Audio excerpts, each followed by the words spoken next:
सबसे पहले आते हैं हम लोग लर्निंग डिसऑर्डर पे। लर्निंग Learning डिसऑर्डर की अगर हम लोग बात करें तो कॉमन और सबसे सिंपल लैंग्वेज में बच्चों को पढ़ाई लिखाई में होने वाली तकलीफ। ओके। हर पेरेंट को, हर टीचर को ये कहीं ना कहीं पे अंदाजा आ जाता है कि ये बच्चा किस तरीके से परफॉर्म कर रहा है, इसका कैपेबिलिटी कितना है, ये अपने कैपेसिटी या कैपेबिलिटी के हिसाब से परफॉर्म कर पा रहा है या अंडर परफॉर्म कर पा रहा है। जब अंडर परफॉर्मेंस की बात आती है तो बहुत सारी चीजें उसमें हो सकती है, जिसमें लर्निंग डिसऑर्डर एक बहुत इंपॉर्टेंट भाग है।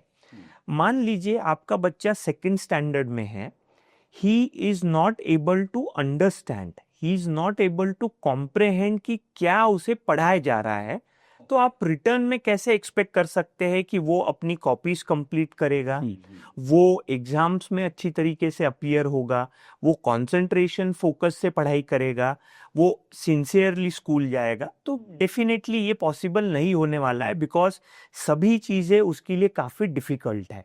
तो अगर सिम्टम्स की बात करें तो पढ़ाई लिखाई में मार्क्स या परफॉर्मेंस कम होना, चीज़ों में या पढ़ाई रिगार्डिंग चीज़ों में इंटरेस्ट नहीं रहना, जहाँ पे भी पढ़ाई या एकेडमिक संबंध का बात आए वहाँ पे शारीरिक लक्षण आ जाना, पेट दुखना, सिर दर्द होना, उल्टी जैसा भाव होना, चीज़ों में इंटरेस्ट नहीं रहना। चौथा, जहाँ पे भी पढ़ाई रिलेटेड चीज है वहां से भागने की कोशिश करना, या मान लीजिए आपका पढ़ाई का टाइम है 5 से 7 घर में, तो वो समय बाहर निकल जाना, बच्चों के साथ खेलने चले जाना, और रिपीटेडली स्कूल से कंप्लेंट्स आना कि पहले इसका परफॉर्मेंस ऐसा था और दिनों दिन हम लोग ऑब्जर्व कर रहे हैं कि ये परफॉर्मेंस डिटोरिएट होते जा रहा है। ये कुछ कॉमन सिम्टम्स है जो आप पढ़ सकते हैं। और जैसे तारे जमीन पर ने हमको काफी चीजें बताई है, शब्दों को उल्टा देखना, बी और डी में कंफ्यूजन रहना, 6 और 9 में कंफ्यूजन रहना, कुछ अल्फाबेट्स उल्टा लिखना, रिपीटेड स्पेलिंग मिस्टेक्स होना, ये भी कुछ लक्षण हम लोग उसमें देखते हैं। ओके। तो सेकेंड हम लर्निंग डिसऑर्डर्स हमने किया डिस्कस, ऑटिज्म एंड एडीएचडी, इसके बारे में आगे। अब हम लोग आते हैं एडीएचडी पे। एडीएचडी अपना आपने नाम ही काफी है डिसऑर्डर को एक्सप्लेन करने में। एडीएचडी का अगर हम लोग लॉन्ग फॉर्म के बारे में बात करें, attention deficit hyper activity disorder. Attention deficit मतलब अटेंशन कंसंट्रेशन की कमी। बच्चा अपने आप में मग्न रहता है, कोई भी चीज करता है तो उस पर फोकस नहीं कर पाता, इजीली डिस्ट्रैक्ट हो जाता है। पढ़ाई करते वक्त सर 2 मिनट किताब पे देखेगा, फिर इधर उधर देखते रहेगा, फिर मम्मी मुझे वॉशरूम जाना है, फिर मम्मी मुझे ये रूम में जाना है। कोई भी चीज़ों पे उतने अच्छी तरीके से अटेंशन या फोकस नहीं दे पाना, स्कूल में चीज़ें भूलना, स्कूल में जो चीज़ पढ़ाई जा रही है वो चीज़ आज तो आधे घंटे के लिए याद रहना लेकिन भूल जाना, ये कुछ कॉमन चीज़ें हमको अटेंशन डेफिसिट में दिखती है। अब हाइपर एक्टिविटी डिसऑर्डर, जिसको हम सरळ मराठी भाषेत बोलू शकतो अति चंचलता। एक जगह पे नहीं बैठना, पूरे क्लास में घूमते रहना, क्लास के बाकी बच्चों को डिस्टर्ब करना, स्कूल में अटेंशन फोकस की कमी रहना, घर पे आने के बाद एक रूम से दूसरे रूम में जाना, जैसे हमारे डॉक्टर्स के केबिन में एक जगह पे बिल्कुल नहीं बैठना, ये खिलौने के साथ खेलना, वो खिलौने के साथ खेलना।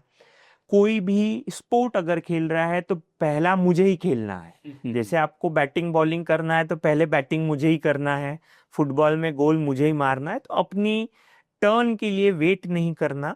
ये कुछ अटेंशन हाइपर एक्टिविटी के हो सकते हैं। और इसमें एक चीज और क्राइटेरिया होता है, इम्पल्सिविटी, उत्तेजित पना रहना, कभी भी कुछ भी बोल देना, बड़ों का आदर सत्कार नहीं करना, जो चीज समाज के अप्रोप्रिएट नहीं है या सिचुएशन के अप्रोप्रिएट नहीं है वो चीज कर देना, कोई बच्चे को तुरंत मार देना या धक्का दे देना विदाउट सोचे कि भाई उसको लग जाएगी, छोटी बच्ची है, छोटा बच्चा है, तो ये इम्पल्सिविटी में आता है। तो ये कॉमनली लक्षण आपको एडीएचडी में दिखते हैं। जरूरी नहीं है कि सारे लक्षण दिखे, कोई बच्चों में अटेंशन की ही कमी होती है, कोई बच्चों में सिर्फ अति चंचलता होती है, लेकिन कुछ बच्चों में आपको कॉमन प्रेजेंटेशन भी दिखता है। ओके। और जो थर्ड है हमारा ऑटिज्म। यस, ऑटिज्म के अगर हम लोग बात करें तो कॉमनली जो हमको सिम्टम्स दिखते हैं, जिसको हम लोग मराठी में बोलते हैं आत्ममग्नता या स्वमग्नता।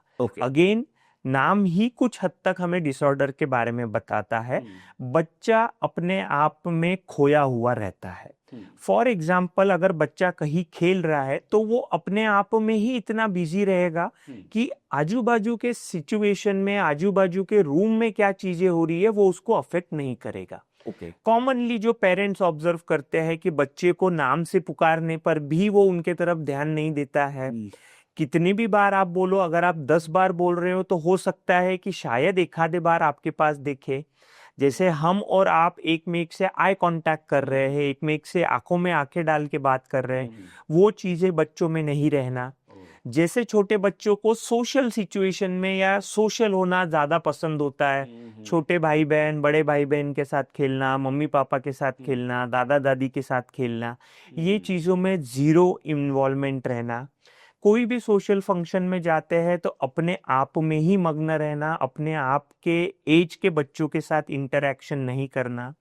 कोई स्पेसिफिक बिहेवियर, जिसको हम लोग रिपीटेटिव बिहेवियर बोलते हैं, एक ही चीज को बार बार करना, जबकि पता है कि ये चीज गलत है फिर भी कर पाना। स्पेसिफिक चीजों के प्रति ओवर आकर्षण रहना। जैसे कुछ बच्चों के स्पेसिफिक टॉयज होते हैं कि कार के प्रति ही ओवर आकर्षित होते हैं, घूमने वाले फैन के प्रति बहुत आकर्षित होते हैं, कोई एक आधा स्पेसिफिक टॉय है जिसका एक स्पेसिफिक आवाज है, उसके प्रति ये रहना। अपने रूटीन को लेके बहुत ही ज्यादा स्ट्रिक्ट रहना कि भाई अगर 7 बजे उसको खाना चाहिए तो 7 बजे ही चाहिए, 8 बजे उसको बाहर जाना है तो 8 बजे ही बाहर जाना चाहिए। तो ये कुछ कॉमन सिम्टम्स है जो ऑटिज्म में हम बोल सकते हैं। ऑटिज्म के सिम्टम का लिस्ट तो काफी है, हर बच्चों में अलग अलग तरीके प्रेजेंटेशन होते हैं, बट ये कुछ कॉमन सिम्टम्स है। एक चीज जो मैं भूल गया हूँ वो है स्पीच में इश्यूज। बच्चा 2.5 साल, 2 साल, 3 साल, 3.5 साल, कहीं ना कहीं पे इतना बड़ा होने के बाद भी बच्चों का स्पीच में डिफिकल्टी आती है। बच्चा कम्युनिकेट नहीं कर पाता, सेंटेंसेस नहीं बोल पाता, इंटरैक्ट नहीं कर पाता। ये भी एक कॉमन सिम्टम्स आपको दिखता है।